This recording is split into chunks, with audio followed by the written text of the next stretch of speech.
The wind howled across the empty plains as Elias Ward, a man carved from the land itself, rode slowly toward the property he once called home. Hollow Creek Ranch, once alive with the laughter of ranch hands, the stomping of cattle, and his mother's humming in the kitchen, now stood in silence. Years had passed since Elias had last seen it. Years he had spent drifting across the frontier after the Civil War, fighting battles that never truly left his mind. The land had grown wild in his absence. Fences sagged, barns leaned under their own weight, and the main house, once proud and polished, was a shadow of its former self. Yet something gnawed at Elias as he dismounted. The ranch wasn't just abandoned. It watched him. He led his horse through the gates and paused. A faint curl of smoke rose from the chimney. His heart hammered.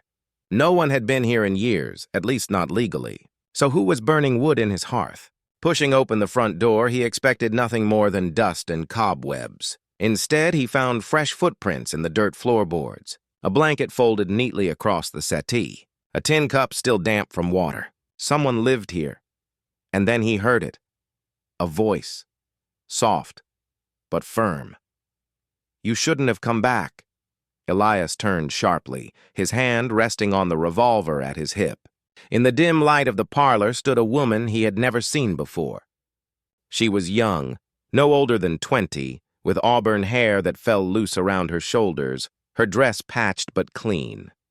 Her eyes were not afraid, they were defiant, as though this place belonged to her now. Elias's throat tightened. "This is my ranch," he said, his voice gravelly from the trail. The woman didn't flinch. Instead, she crossed her arms and lifted her chin. "Not anymore. Not since you left it to die." Her words struck deep, like a knife twisting in memory. He opened his mouth to retort, but before he could, she stepped forward, and in a voice that cut through the silence like a whip, she whispered, "I've been waiting for you." Elias felt the weight of those words settle into his bones. She wasn't squatting. She wasn't lost. She was there for him. And suddenly, the empty halls of Hollow Creek Ranch no longer felt abandoned. They felt haunted, alive with secrets that could either save him or destroy him. The lantern between them flickered, throwing shadows across her face. For the first time in years, Elias Ward felt uncertain of his own ground, and that was when the storm outside broke, thunder rolling like the judgment of God. Elias Ward's boots echoed against the wooden floor as he shifted his stance.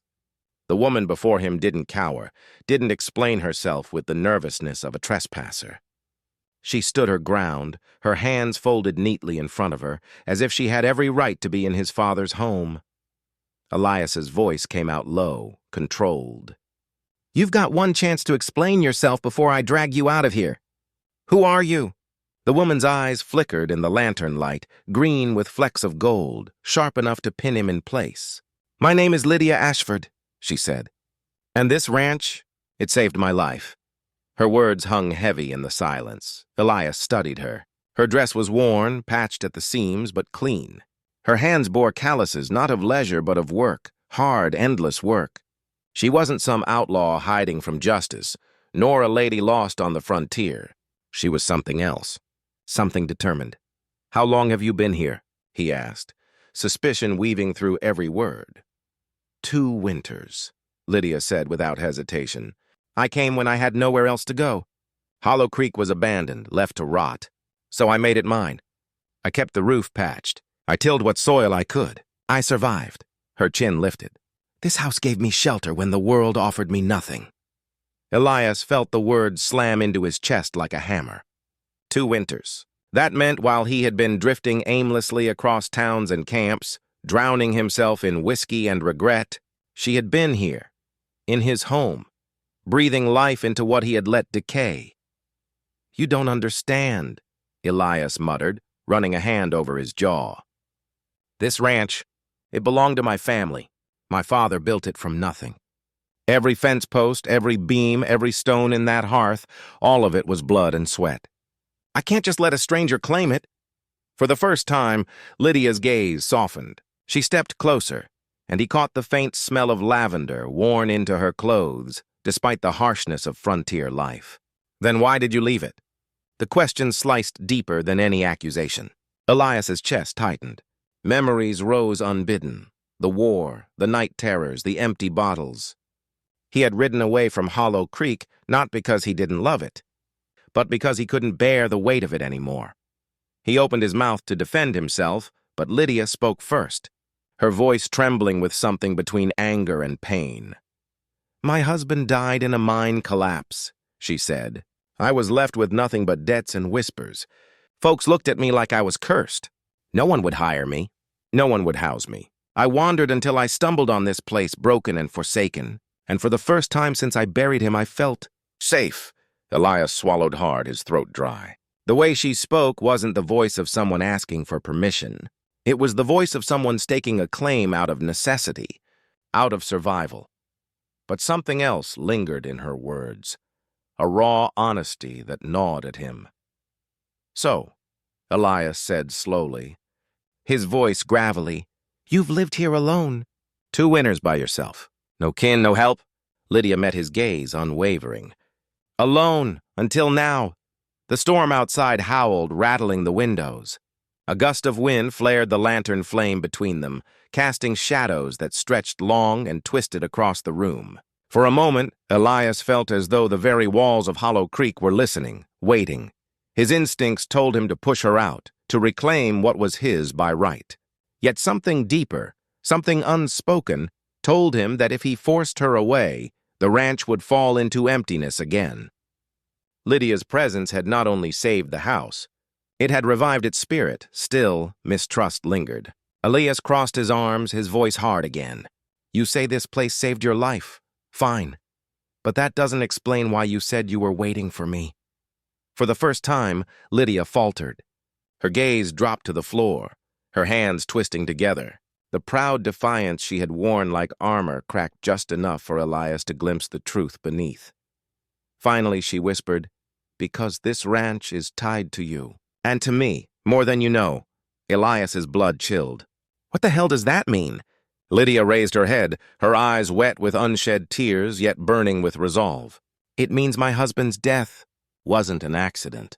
And the people who wanted him gone are the same ones who wanted you gone. Hollow Creek was never just abandoned. It was left behind on purpose. And they're not finished." The thunder outside roared again, shaking the very beams of the house. Elias stared at her, his heart pounding like a drum. This wasn't just about a stranger squatting on his land. This was about a secret buried deep in the soil of Hollow Creek. And suddenly, Elias realized returning home hadn't ended his wandering. It had only begun his fight. The storm raged long into the night, thunder cracking like cannon fire as Elias Ward sat across from Lydia Ashford at the wooden table. Between them, the lantern flickered, throwing restless shadows across the walls. Her revelation hung in the air like a noose waiting to tighten. Elias leaned forward, his hands braced on the table. "You'd better start from the beginning. No riddles. Tell me everything." Lydia hesitated, her fingers tracing the rim of her tin cup. Her eyes carried the weight of someone who had held a secret too long, one that threatened to shatter the moment it was spoken. Finally, she exhaled, her voice steady but low. "My husband's name was Thomas Ashford. He worked at the Red Veil mine. Everyone believed the cave-in that killed him was an accident, but I knew better. He had told me things before he died, things he wasn't supposed to know." Elias's jaw tightened. "What kind of things?" Lydia's gaze darted to the window, where rain lashed against the glass. He uncovered a plan. A group of wealthy settlers and businessmen were carving up land across the frontier. They wanted Hollow Creek. They wanted Red Veil. They wanted everything they could get their hands on. But Thomas, he found proof that they weren't buying land. They were stealing it. Forcing families out, faking deeds, staging accidents. And when he refused to stay quiet, the mine collapsed. Elias felt his blood run cold. "And what does that have to do with me?" Lydia met his eyes, unflinching. "Because your father was the only man who stood in their way. Hollow Creek was the largest, most fertile ranch in Silver County. They tried to take it. He fought them. When he died, they expected you to carry that fight. But instead, you left. The words cut deeper than Elias wanted to admit. He had left Hollow Creek to escape the ghosts of war, the crushing weight of responsibility, the bottle that promised numbness. But Lydia's voice made him hear his absence for what it truly was: surrender. He leaned back, his chair creaking. "You're saying my father was killed?" Lydia nodded once. "Just as Thomas was. Different methods, same men." For a long moment, Elias stared at the lantern flame, his thoughts a storm of memory and regret. His father's sudden illness, the whispers around town that never made sense, the way the land was left vulnerable. He had buried those suspicions with his grief. Now Lydia was dragging them back into the light. But one thing still didn't add up. "You said you've been waiting for me," Elias said, his voice low. "Why?" Lydia's hand trembled as she reached into her satchel, pulling out a leather-bound ledger, worn at the edges. She slid it across the table. Elias opened it, his brow furrowing. Inside were pages of names, dates, and figures, land transfers, signatures, even death notices. His father's name appeared more than once. "So did Thomas Ashford's. My husband kept records," Lydia explained. "I've added to them since. I've tracked the men behind it all. And I can't fight them alone. I needed you to come back, Elias. Because whether you want it or not, Hollow Creek makes you their enemy." The storm outside seemed to pause for a breath, lightning illuminating the room in stark white light. Elias felt the weight of the ledger in his hands, heavier than any rifle he'd ever carried. This wasn't just about reclaiming his home. This was about confronting a rot that had poisoned the land, one that had stolen lives and futures. He closed the book slowly, his eyes locking on Lydia's. "You should have gone to the law." Her laugh was bitter, sharp. "The law? Half the men in that book are the law. Sheriffs, judges, councilmen.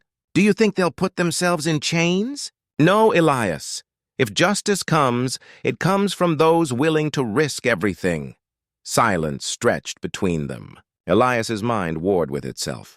He had come home to lay ghosts to rest, not to awaken new battles. Yet he could not deny the fire that burned in Lydia's words, the truth carved into every line of that ledger.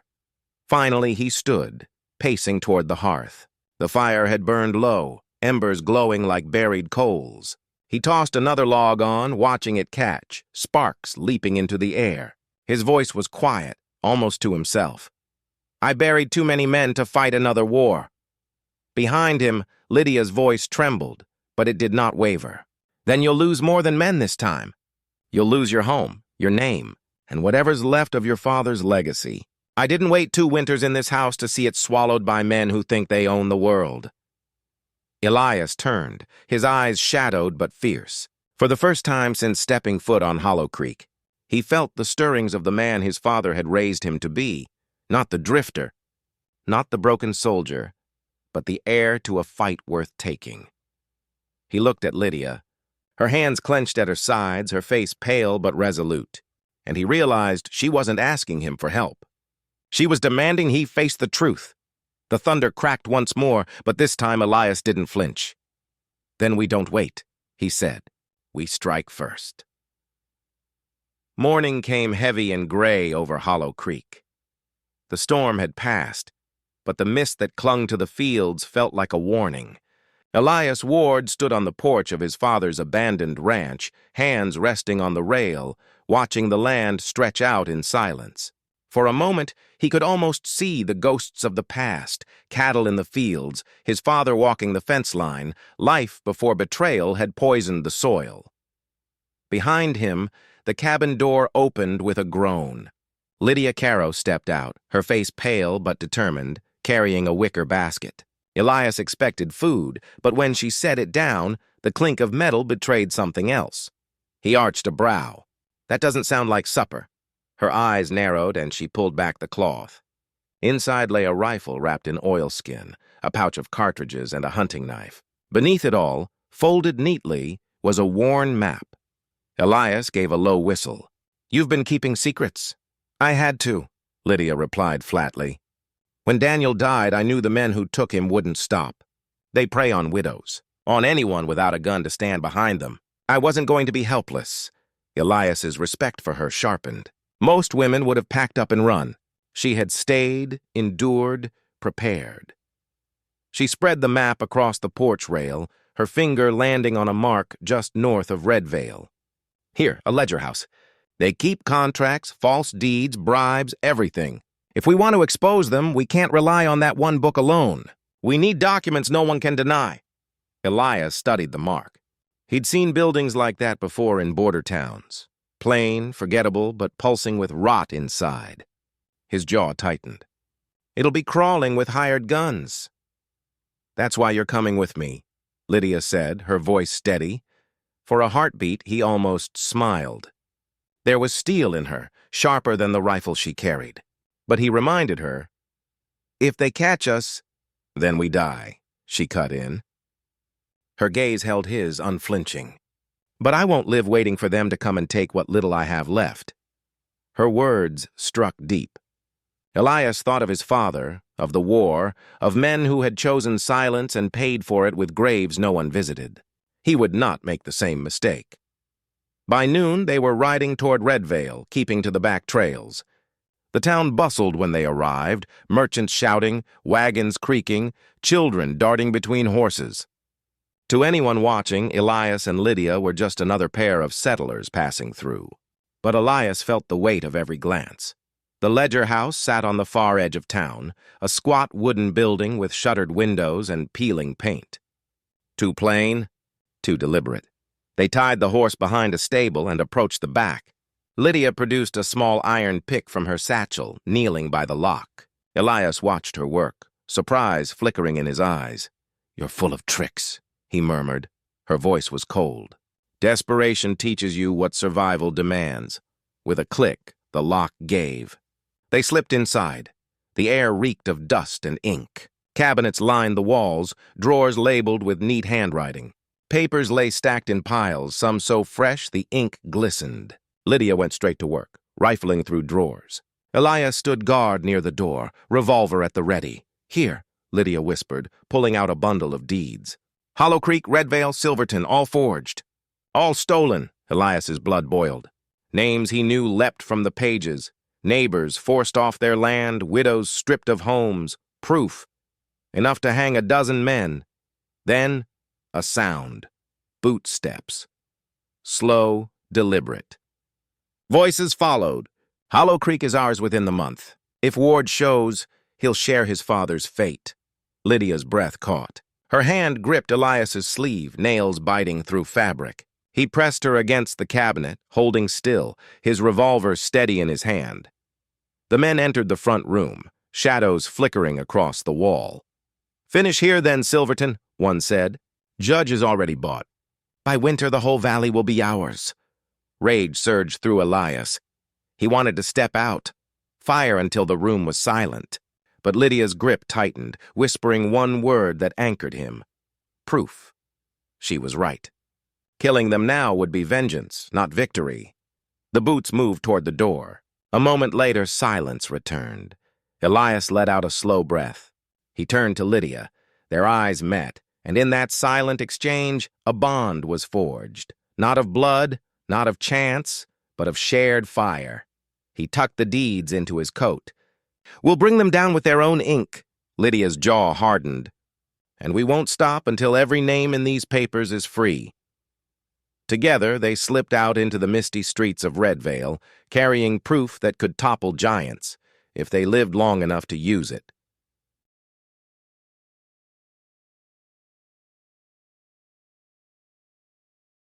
The ride back from Redvale was longer than the trail itself. Every gust of wind through the grass made Elias's hand twitch toward his revolver. Every snapping twig in the distance felt like the sound of a rifle cocking.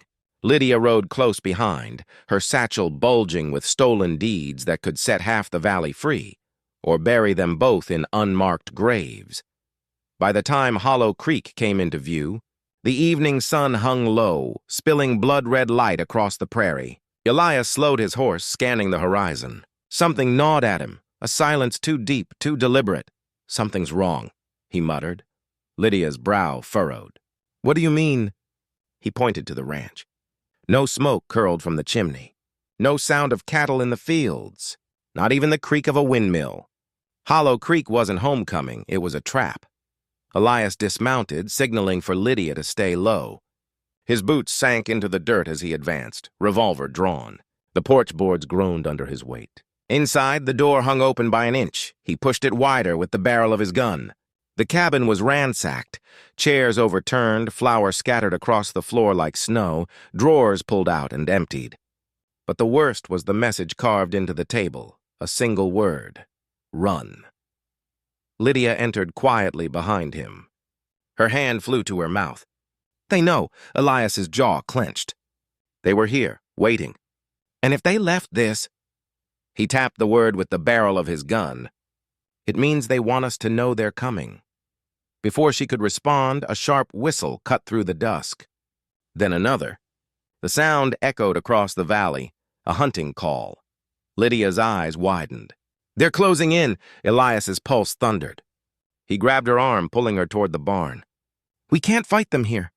Too exposed. We need cover. They ran through the tall grass, the evening shadows swallowing them. Behind, riders appeared on the ridge, silhouetted against the bleeding sky. 6, maybe 7 men, rifles glinting in the fading light. Lydia gasped for breath, clutching the satchel tight. Where do we go? The canyon, Elias said. Narrow trails, sharp bends. Harder for them to flank us. They mounted their horses and tore across the valley. The thunder of hooves behind them grew louder, closer. A rifle cracked. Dirt exploded beside Lydia's mare. She bit back a scream, urging the horse faster. Elias twisted in the saddle, firing a shot over his shoulder. One of the riders reeled but didn't fall. They were trained, disciplined, a pack of wolves. The canyon loomed ahead, dark and jagged. They plunged into it, hooves striking sparks on stone. The walls rose around them, suffocating, echoing every sound. Keep low, Elias shouted. Bullets ricocheted off the rock, shards flying like angry wasps. They rounded a sharp bend, and Elias yanked his reins, halting in the shadows of an overhang. He pulled Lydia down beside him, pressing a finger to his lips. The riders thundered past, their shouts fading deeper into the canyon. For a long moment, only the sound of Lydia's ragged breathing filled the air. She clutched the satchel like a lifeline. Elias whispered, We can't go back to Hollow Creek. Not yet. They'll tear it apart looking for us. We need an ally, someone outside their reach. Lydia looked up, her face streaked with sweat and dust. Who? Elias hesitated. Trust was a rare currency in these lands, and most of it had been spent long ago. But one name rose from memory. Marshal Silas Kane. He owes my father a debt. If he hasn't turned, he might be the only man who'll believe us. Her voice trembled, though her eyes were steady. And if he has turned?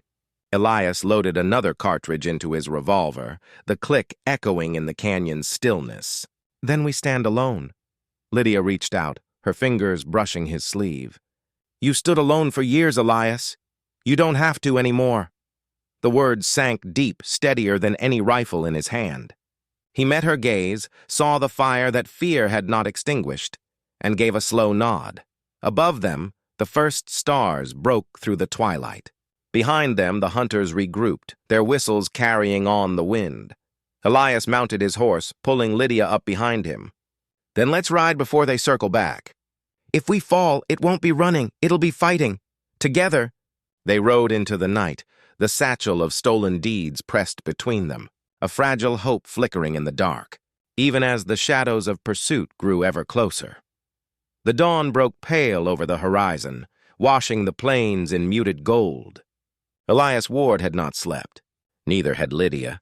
They had ridden through the night, hearts pounding in rhythm with their horses' hooves, until Silver Rock appeared in the distance, the town where Marshal Silas Kane kept his post.